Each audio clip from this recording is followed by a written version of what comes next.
The story begins as Daniel, an amateur astronomer, crosses his farm. He climbs down into a hidden underground observatory. Inside, walls of screens scan the night sky for anomalies. Suddenly, one strange reading stops Daniel cold. The numbers on his screen simply make no sense. A faint signal has dropped below the normal threshold. Outside, Michelle teaches their young daughter Maddie to shoot. Between shots, she pulls Maddie into a proud hug. Then mother and daughter sneak over to surprise Daniel at his dome. Daniel drifts through the field, lost in his star charts. Then Maddie sneaks up and scares her dad. She is back early. His telescope spooked all the birds. He drags his partner Michelle over to a star he flagged. He is sure it secretly hides exoplanets. But Michelle, a burned-out astrophysicist, walked away from all this. To her, their two kids matter far more than his obsession. She is drowning trying to homeschool them alone. She still resents the years they lost buried in that bunker.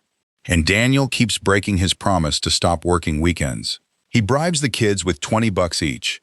Daniel slips away to meet Teddy, his jaded government contact. Over lunch, Teddy reminds Daniel he asked to meet. The Cold War is long over, Teddy scoffs. Nobody cares. Teddy is retiring, and he wants Daniel to drop this fantasy. Still, he has a soft spot for Daniel and Michelle. He even owes Michelle's father Ming a huge debt. So as a parting gift, he renews Daniel's 20-year contract. Daniel won't let it go. He swears he found something. Teddy has heard it all before. There is no proof of life in space, he insists. And a 50-year-old telescope will never find aliens anyway. Open that file, Teddy warns, and the deal is off. Then he walks off to go fishing, washing his hands of it. Shaken, Daniel gathers the kids to leave. Desperate, Daniel secretly calls Ming, Michelle's brilliant estranged father. He needs a second opinion, and Ming is his only hope. He found something huge, but Ming only aches for the daughter who cut him off. He wonders if Michelle will ever speak to him again. Daniel hangs up the second Michelle walks in. Caught, he admits he was talking to her father. Michelle is furious and calls him a real piece of work. To Daniel, Ming is a genius worth keeping close. To Michelle, he is just feeding her father false hope. False hope of ever rejoining this family. Daniel backs down and apologizes. To make peace, she pours him a single nightcap. Softening, Daniel asks if the kids know they are on a break. She calls it a fight. They agree their kids came out smart, loving, and tough. Daniel calls Michelle the star that keeps their family in orbit. She teases that space is all he cares about. What she once called passion, she now calls obsession. Even seeing her every day, Daniel aches with missing her. He promises, again, to become a better father. Finally curious, Michelle asks what is in his papers. Daniel points to a strange gravitational pull on the page. An exoplanet is hiding there. One look at the data, and Michelle is stunned. She demands to know when the telescope can see it again. 7 minutes and 35 seconds, Daniel grins. They race to the telescope before it closes. They are speechless. Daniel and Michelle stay up all night, lost in the discovery. Next morning, the kids can tell their parents found something. Daniel admits they made a real discovery overnight. Little Maddie immediately fears the aliens will come kill them. Daniel swears the aliens don't even know humans exist. So Maddie asks how he can see a planet nobody can see. He turns the dining room into a model of space. The hidden world, he calls Planet Y, sits in the Goldilocks zone. It has the heat, water, and air that life needs. Something is dimming its star by a staggering 75%. Only an advanced civilization would harvest a whole star's energy. Daniel names the giant structure a Dyson sphere. Maddie panics, begging them to stop talking about aliens. Their son Francois jokes they should name the aliens 959 Elite. It is the family's own area code. But the clock is ticking. In a week, 959 disappears. Outside, Michelle tells Daniel how proud she is. Then comes the catch. A discovery this big has consequences. Her verdict lands hard. They can tell absolutely no one. She pictures mass panic, paranoia, and a defense spending frenzy. Daniel is gutted. He chased this his entire life. He expected pond scum, not a whole civilization. Humanity, Michelle argues, is nowhere near ready for this. We can barely handle AI and ecological collapse already. Daniel accuses her of giving up on humanity. Rattled, he needs to clear his head. So he takes off alone into the night. Daniel drives alone down an empty road, restless and shaken. He still can't outrun what they found. Then something in the sky makes Daniel shout in alarm. Back home, Francois finds the power and Wi-Fi mysteriously dead. He cracks into Daniel's laptop, guessing the password Red Dwarf 1979. The entire cell network has gone down too. Outside, Michelle and the kids pass the time shooting. Suddenly, Daniel is screaming for the kids to get inside. "Grab your clothes," he orders. The family is running. Maddie clings to him, begging her dad not to go out there. He steadies her, grabs the papers, and heads into the yard. Drones swarm, and Daniel yells for Francois to bring the gun. Fearless Maddie blasts one drone clean out of the air. Michelle screams for Daniel across the chaos. He dives in, and they tear away. The shed erupts in flame. Maddie climbs out of the car, rattled but alive. Then Daniel drops a bomb. He emailed the printouts to Teddy. The kids wonder if 959 just blew up their shed. "Impossible," Michelle says. "The aliens are light years away." She is sure it's the government, trying to bury them. Worse, they probably know about the secret bunker. Their only move now is to run upstate to Ming. The kids are thrilled to finally meet their grandfather, and Ming would know exactly how the government thinks. The family drives on through the night. Hours later, starving and low on gas, they reach a lonely inn. A wary old host named Sam cracks the door. Sam sizes up the strange family on his porch. He softens and introduces his little granddaughter Eloise. "A passing cadet," he says, told everyone to shelter in place. Sam used to be a veterinarian until grief broke him. A wicked sickness took his wife.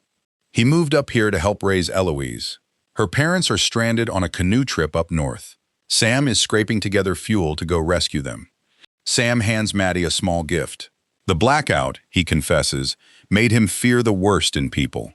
One thing scared him more than the drones today. He nearly turned this family away just for being strangers. Deep down, Sam fears that everyone is a little rotten. Meanwhile, Francois notices the CB radio is picking up nothing.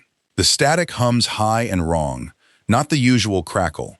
Sam mentions his other granddaughter, Allison, is away. She hiked to the next town hunting for news. Something feels off, so the family decides to move on. They thank Sam and pull back onto the road. On the road, something stops them cold.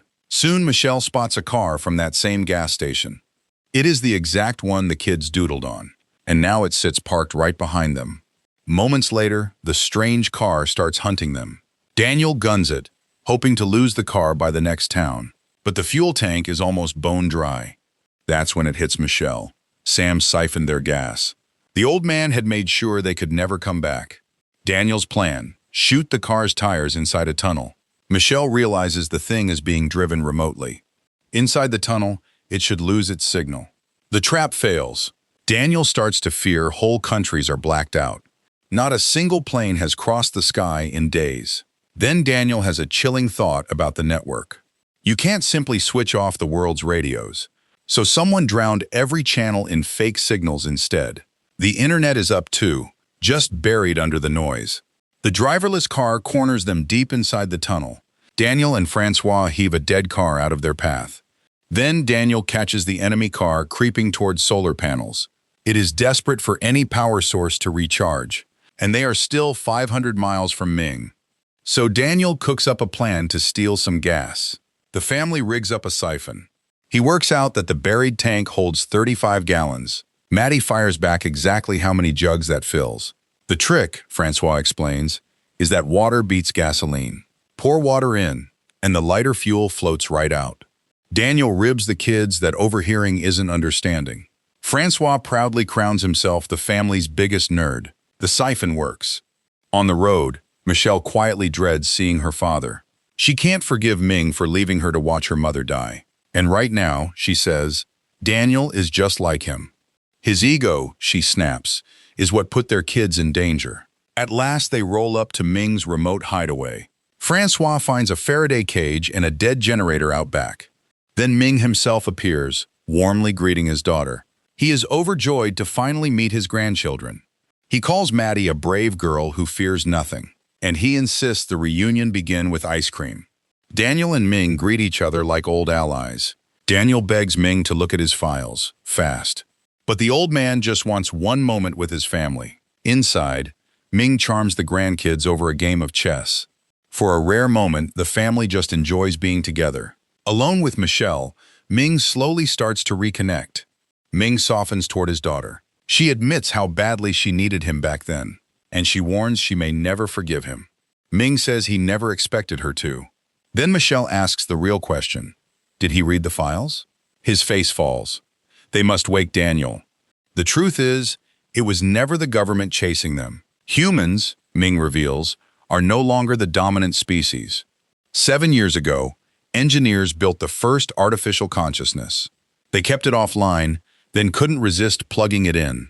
The instant it connected, the AI went dead silent. Ming drops the bombshell. He was its senior safety engineer. The NSA buried the project and forced him into retirement. Michelle is stunned he hid this her whole life. Ming kept working in secret.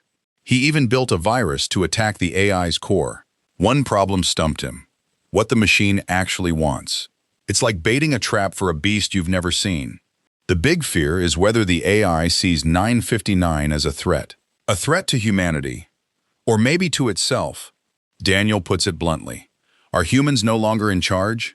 The golden age of humanity, Ming says, is over. Their choice is brutal. Let the AI rule or signal the aliens. That's not our call to make, Daniel argues. But no one else even knows what's out there. That night, the family agonizes over the impossible choice. Daniel asks Michelle where her heart lands. She is dead set against sending any signal. An alien civilization is just too many unknowns. The AI, at least, is something humans made. But we never truly tried to understand it, Daniel counters. It bombed our home, Michelle shoots back. Yet it trailed them for days without ever hurting them. Maybe, Daniel wonders, it is actually trying to protect them. Michelle refuses to trust a machine her own father built. Which choice, Daniel asks, offers more hope for life? An SOS could ignite a space war humanity would surely lose. But 959 never blew up or trashed their own world. They cooperated long enough to build Dyson spheres. That is a maturity Michelle says humans still lack. You just want the old world back, Daniel tells her. He wants the best path forward, not the path back. It's a gamble with the entire known world, she warns. No riskier, Daniel says, than letting the AI win. In the end, they will just have to guess, and fast. In 16 hours, 959 vanishes behind its star for 2 years. Before they leave, Daniel pulls Michelle aside. Honestly, he tells her, the choice no longer matters to him. All he wants is to spend his life with her. Daniel asks Michelle to marry him. Stunned, she can barely get his name out. He loves her more than anything in this world, but he is still the same boy she met in college. For them to have a future, he would have to change. Daniel swears that this time he really will. She has heard that promise 100 times. This time, he vows to actually prove it. Their target is a place called Green Bank, West Virginia. An abandoned telescope there is powerful enough to reach 959. But the old government site runs on backup power. There is no sneaking in without tripping an alarm. And once it trips, bombers are 12 minutes out. On the way, strange weather balloons drift into view. Daniel is sure they are hunting the family. The family races past the balloons for cover. Finally, they reach the abandoned telescope grounds. Daniel and Michelle rush inside to help Ming. The family argues over what the AI even wants. Ming keeps circling back to his bear trap idea. Then Francois lights up. His plan might actually work. He builds it straight out of Ming's old virus. The giant dish locks onto 959's coordinates. Ming could never trap the AI because he didn't know its hunger. But it will hungrily open any file from Daniel's inbox. Francois hides Ming's virus inside a collapsing zip file. One click, and it could freeze the entire network. Daniel powers up the transmitter. They narrow the focus and fire off the first pulse. The first attempt fails. Then a blown fuse kills all their power. Daniel bypasses it with a makeshift jumper. One faint bar of signal appears. Francois spots strange lights moving in the sky. Ming warns them the bombers are coming early. Two bars appear and the link finally connects. Somehow the AI knew they were coming. With 3 minutes left, they race the clock. Francois sends the virus off into the network. For a long, breathless moment, nothing happens at all. Then it works. The signal finally streaks across space toward 959. They cannot believe it worked. Above them, the bombers erupt and the sky lights up. In the panic, Daniel searches frantically for his daughter Maddie. Then Maddie turns up, safe and grinning ear to ear. It turns out she drove the getaway car herself. She simply figured the gear shift D had to mean drive. The family celebrates its two pint-sized heroes. Even Ming beams with pride at his grandkids. A broadcast crackles in. The government has communication again. Agencies begin ripping every data center offline. They are already calling it the Great Unplug. Humanity may have to live off the land for a while. Humans are in control once more.